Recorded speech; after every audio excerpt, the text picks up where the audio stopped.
झालेली चिंतन सेवा जगद्गुरु तुकाराम महाराजांच्या चरणी समर्पण करून महाराजांची कृपा आपल्या जीवनावर बरसण्याकरिता महाराजांचे आशीर्वाद आणि परमात्म्याची कृपा हवी आहे.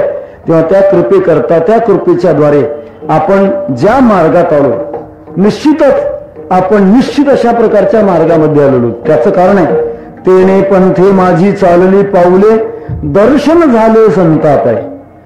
जगद्गुरु तुकाराम महाराजांच्या गाथा हातामध्ये आलेली आहे. ज्ञानोबांची ज्ञानेश्वरी हातात आली. नक्कीच आपलं भाग्य आहे त्या मार्गाने आपण चाललेलो आहोत. चाललेला जो मार्ग आहे तो निर्विघ्नपणे परमात्म्याच्या चरणापर्यंत पोहोचावा अशी प्रार्थना करून चिंतन सेवा समाप्त करतो.